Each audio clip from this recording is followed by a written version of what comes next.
Essa videoaula é para você que sonega aluguéis ou para você que tem um imóvel seu de uso próprio e colocou dentro de uma holding. Ou ainda, se você está pensando em fazer uma holding, já fica de ponto de alerta, não coloque o seu imóvel de uso residencial.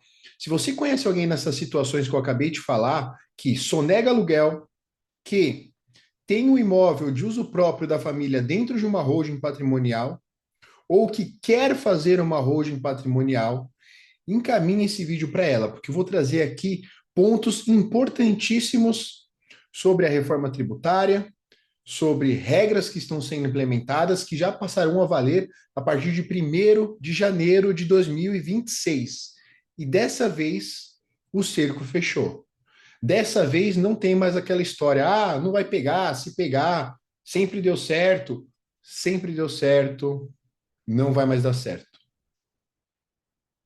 A fiscalização será extremamente rigorosa. E quem não se adequar vai estar em um risco muito maior, porque não vai ser só a fiscalização do ano de 2026 que você vai cair, vai retroagir os últimos 5 anos, tudo aquilo que você deixou de pagar de imposto das receitas que você tem de locação. Então, se você parar, colocar o pé no chão e começar a fazer certo, vai diminuir o seu risco de cair nessa fiscalização e de ter que pagar um passivo de 5 anos para trás com multa, correção e juros. Preste muita atenção em tudo que eu vou dizer aqui nessa videoaula. Então vamos lá. Deixa eu abrir aqui para vocês.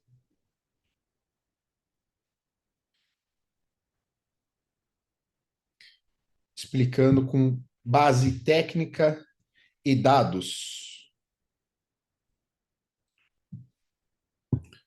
Por que desta fiscalização que vai ser impossível fugir dela? Isso advém da IN 2275 de 2025. E o que é previsto nessa IN? Primeiro a gente vai ter o CPF dos imóveis. Cada imóvel vai ter como se fosse equivalente a um CPF, que é o que a gente chama da CIB. CIB. O que é a CIB? Cadastro Imobiliário Brasileiro. Cadastro Imobiliário Brasileiro será igual a um CPF. Então é correto dizer que todos os imóveis passarão a ter um CPF. Além da CIB, outra ferramenta que será implementada é o Sinter. E o que é o Sinter?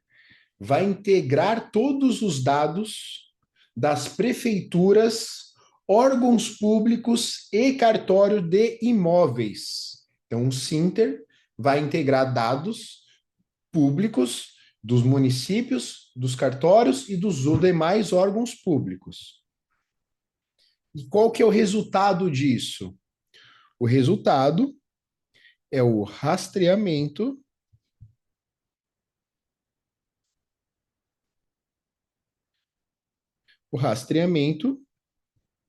de imóveis e donos. Então, teremos a CIB, que é o CPF do imóvel, teremos a Sinter, que é o programa que vai rastrear tudo, tudo, nada vai passar. E, além disso, ainda temos o.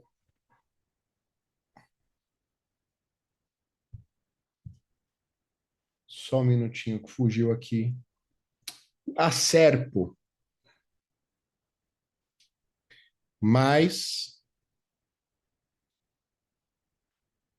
a Serpo.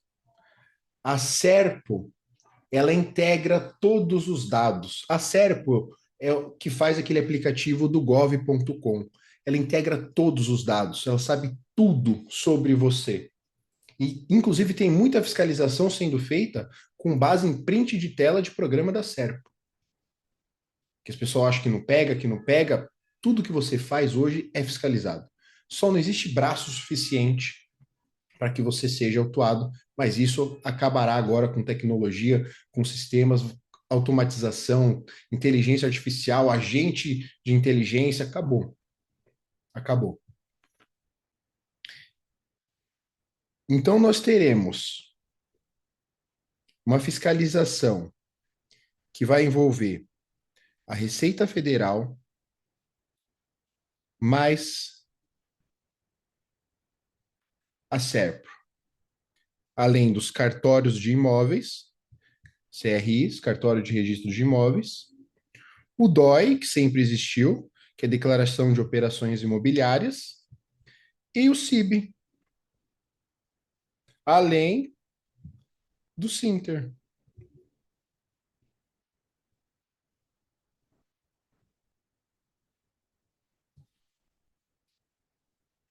Olha quantos órgãos e quantas ferramentas de fiscalização para saber quem são os reais proprietários dos imóveis. E o que vai acontecer? Tá? Para vocês entenderem.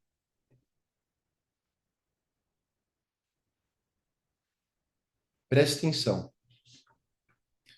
Se você não declara o aluguel, todos esses programas, o Sinter, o CIB, a Serpo, eles vão saber de quem que é aquele imóvel. Aquele imóvel é do Gabriel, mas uma outra pessoa, no caso o locatário, declarou que reside naquele local.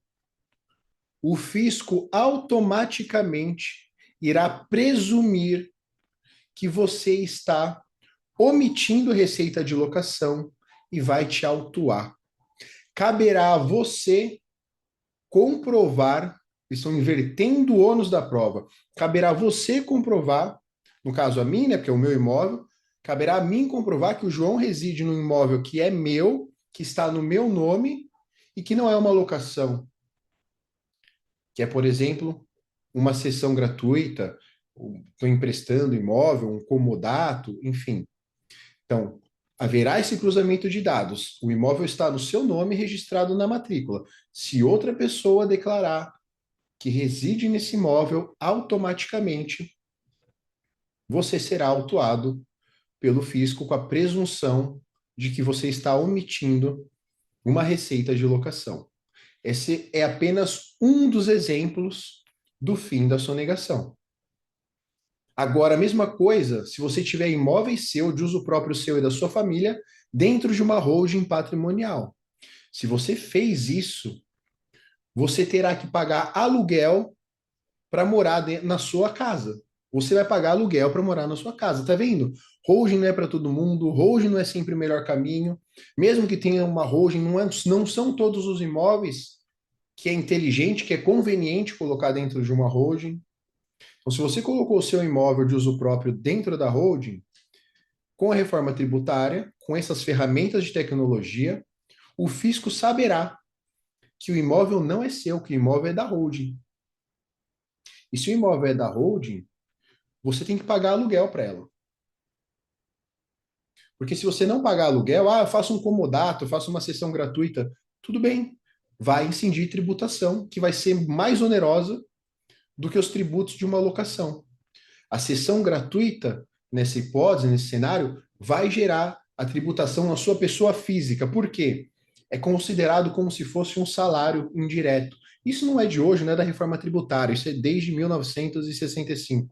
Só que nunca teve efetividade na fiscalização. Então, se você usa um imóvel que não é seu, que é da empresa, ainda que a empresa seja sua, você seja o doador, o donatário, o usufrutuário, não importa. Presume-se essa receita no seu imposto de renda como um salário indireto e você tem que pagar o IR pessoa física sobre o valor da locação que o fisco presume que é 10% do valor de mercado ao ano.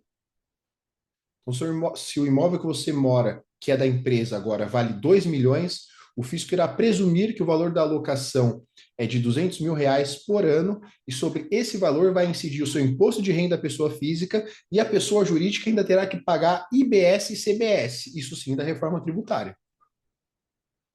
Isso sim do texto da reforma tributária. Então será muito mais oneroso se você falar, não, é comodato, é sessão gratuita, vai ficar mais caro. Qual que são quem está nessa situação, tá? O que que a gente vai fazer agora com as pessoas que têm imóvel de uso próprio dentro da holding? Tem duas alternativas para economizar e amenizar esse prejuízo.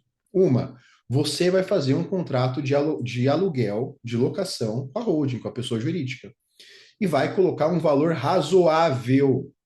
Não é para colocar R$ 500, R$ 1.000 de locação em um imóvel de R$ 2 milhões. Seguir as metodologias praxes do mercado.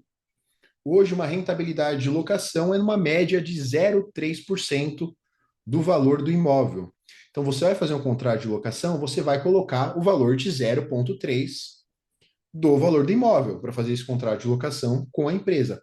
Por mais que você não pague a empresa recolhe todos os tributos como se estivesse recebendo o valor desse aluguel. Ou você paga, até porque no final você é o proprietário da empresa ou você é o usufrutuário, recolheu todos os impostos, em determinado momento vai apurar o lucro e aquilo vai voltar para você como dividendos. Esse é um cenário. Então ficou claro? Não façam comodato gratuito, não façam cessão gratuita. Se o seu imóvel está dentro da holding, em determinado momento vocês vão fazer um contrato de locação com um valor crível dentro das regras de mercado. Segunda possibilidade: instituição de usufruto para aquele doador. Vai pagar o ITCMD. Vai instituir o usufruto para a pessoa física, não vai mais precisar pagar aluguel, recolher impostos sobre aluguel, mas vai pagar o ITCMD, aí tem que fazer conta. Vai morar nesse imóvel mais 10, 20, 30 anos, vai ficar mais 5, depois vai para outro. Quais são as expectativas com esse imóvel que você mora hoje? Aí é só fazendo conta para saber o que vai compensar mais. Você fazer um contrato de locação ou você fazer a instituição de usufruto referente a esse imóvel. Quem vai fazer uma holding? Ponto ponto de alerta. Quase sempre é totalmente inviável e inconveniente colocar o seu imóvel de uso próprio dentro da holding. Quase sempre. A menos que tenha muitas justificativas, por exemplo, pô, acabei de construir essa casa, vou morar nessa casa para o resto da minha vida, já quero ali tentar uma eventual economia de TCMD. Se ficar determinado que é viável, você não vai integralizar todo o imóvel. Você vai reservar na sua pessoa física o usufruto e vai integralizar na holding só a nua propriedade. Isso quer dizer o quê? Que a pessoa jurídica tem a nua propriedade, mas você ainda continua com usufruto. Então você pode continuar residindo nesse imóvel sem cair nessa questão de ter que pagar aluguel para a empresa ou de cessão gratuita, de ter IBS, CBS. Essa é uma alternativa de estratégia. Se realmente for o caso de colocar o imóvel de uso próprio da família dentro da holding, colocar apenas a nua propriedade. Mas já adianto que em 95% dos casos não é conveniente. Coloca os outros imóveis. Coloca os imóveis que são para locação. De uso próprio, deixa fora. O inventário não é o fim do mundo. O inventário não vai acabar com o seu patrimônio. Você tem ferramentas que você consegue projetar, fazer um contingenciamento de custos para que isso seja pago no inventário, para que esse único imóvel seja então inventariado. E quais são os custos do inventário? Não é o que dizem na internet, que vai 30%, 40%, 50%, 60%, 99%. Não, isso não existe. Vou dar um exemplo dentro do estado de São Paulo. É o mesmo imposto de doação, é 4%. Vai pagar as custas de cartório, registro, aí dizem aí que a advogada é 10%. Quando a pessoa vai te apresentar a proposta de hold, ela fala, eu cobro de 1 a 2, no inventário o advogado vai cobrar 10. Isso é mentira. Mostra um advogado que cobrou 10% em um inventário extrajudicial. Meu amigo, não existe isso. Então vai pagar, depois de pagar tudo que tem que pagar fazendo o inventário, vai gastar aproximadamente 16% do valor desse imóvel. Você pode deixar ali parte em VGBL, PGBL, esses planos não passam pelo inventário, dão uma liquidez imediata para os herdeiros. Você pode ter um seguro de vida. Assim, existem formas de liquidar as despesas de um inventário. O inventário não é o fim do mundo, o inventário não vai acabar. Então, todos os aspectos societários, tributários, devem ser analisados antes de sair jogando imóveis dentro da hold. Se pretende vender a curto, médio, longo prazo, simular ganho de capital na pessoa física, qual seria a tributação na pessoa jurídica e desenhar o melhor plano para o cliente. Isso não era nem o tema, acabei fugindo um pouco, voltando então para a questão dos aluguéis propriamente ditos. Por favor, agora é a hora de a gente ter responsabilidade. Óbvio que não quero dar dinheiro para o governo, não quero ficar. A gente é o país mais tributado e com menos serviço de qualidade. Não quero que você dê dinheiro para o governo, eu não quero dar dinheiro para o governo, mas faça da forma correta agora, porque senão você vai dar mais ainda. Porque se você cair numa fiscalização, eles vão voltar aos últimos 5 anos com multa de 100%, correção, juros, vai ficar uma conta impagável. Se está alta a sua tributação na pessoa física, que aí a gente tem que ver a alíquota efetiva do seu imposto de renda, porque é até 27,5%. Não quer dizer que você pagará 27,5% de imposto de renda na pessoa física. Essa é a primeira mentira que contam na internet para te vender uma holding. Ah, na pessoa física a tributação é 27,5%. Não é. Até 27,5%. Você tem que simular no seu imposto de renda. Vem lá no finalzinho, sua alíquota efetiva. Tem a calculadora da Receita Federal que você utiliza para isso também. Você coloca todas as suas rendas tributáveis, por exemplo, salário, prolabore, locação, despesas dedutíveis, pensão alimentícia, escola, plano de saúde, despesas médicas, e no final vai dar a sua alíquota efetiva. Às vezes pode ser 4, 5, 6, 7, 10, só simulando, cada pessoa é uma pessoa. E pessoas que têm grande patrimônio imobiliário geralmente têm empresas operacionais. E aí tem um prolabore lá de R$ 1.000, R$ 3.000. E retira toda a diferença como dividendos, que são não tributáveis. E aí tem lá uma renda de R$ 10.000 por mês de locação, 15 mil. Talvez para essa pessoa seja mais barato manter na pessoa física do que colocar dentro de uma pessoa jurídica. Eu não sei, provavelmente. Tem que simular. Agora, se é uma pessoa que tem a partir de R$ 20.000 só de renda de locação, já começa a ficar um pouco mais preocupante. 25, 30, aí falou que é R$ 30.000 por mês, vamos pejotizar. Porque com a reforma tributária, além do imposto de renda da pessoa física, caso a pessoa no ano tenha uma renda de locação superior a R$ 240.000 por ano em mais de 3 imóveis locados, ou mais de R$ 288.000 por ano, entenderam? Vou voltar um pouco. Primeiro cenário, requisitos cumulativos. Tem que ganhar mais de 240 mil por ano e ter mais de 3 imóveis locados. Esse é o requisito 1. Aí vai ser contribuinte compulsório de IBS e CBS. Cenário 2. Receber por ano mais de 288 mil. Ou seja, de 240 até 277, você ainda tem que ter mais de 3 imóveis locados. A partir de 288 mil, se você tiver um único imóvel locado, você já será contribuinte compulsório de IBS e CBS. Há uma alíquota estimada de até 8,4%. Então, se você já estiver batendo ali nos seus 27,5% de imposto de renda pessoa física, mais 8,4%, você vai passar dos 30, 32, 33. Enquanto na pessoa jurídica, numa holding patrimonial, hoje, o sistema atual é de 11,33 até 14,53. Após a reforma tributária, que começará a fase de transição, estará ali plena a partir de 2028, essa alíquota será aproximadamente entre 16% e 19%. Vai aumentar, mas se a gente comparar com 34% da pessoa física para 16 a 19 da jurídica, está valendo. Por mais que eventualmente tenha que pagar os custos do ITBI, o ITBI também é bem complexo, tem uma videoaula que eu explico só sobre o ITBI.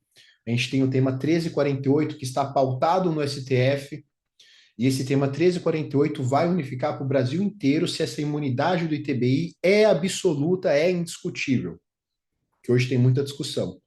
Inclusive, ontem saiu um parecer favorável da PGR opinando pela imunidade na integralização de imóveis da pessoa física dentro da pessoa jurídica. Não sabemos ainda o resultado. Quando houve o julgamento do tema 796, que também é atrelado à ITBI, o voto do ministro Alexandre de Moraes também entrou nesse mérito, mesmo sem ser o julgamento da ocasião. Ele acabou entrando nesse mérito no voto dele e também entendeu que seria imune absolutamente. Independentemente de atividade preponderante, mesmo que fosse só compra e venda e locação, poderia colocar no capital social da pessoa jurídica sem pagar o ITBI. Mas isso ainda não está definido. Preste atenção, não está definido. São Paulo vai pagar. Distrito Federal já tem uma decisão da corte do colegiado dele, lá do órgão especial do TJDF, que não paga. A gente tem essa divergência entre os estados. Mas quem quiser assumir esse risco sabe que pode ter uma reviravolta. Então são essas as considerações que eu trouxe aqui para vocês hoje. São pontos importantes, não vedem os olhos para isso, comecem a se planejar desde já, não esperem o ano que vem, porque essa fiscalização vai começar de imediato. Todos esses sistemas já estão prontos, já estão começando a rodar e será extremamente efetivo. Tá? Extremamente efetivo. Caso tenha alguma dúvida, pode deixar aqui nos comentários ou até ingressar no meu perfil do Instagram.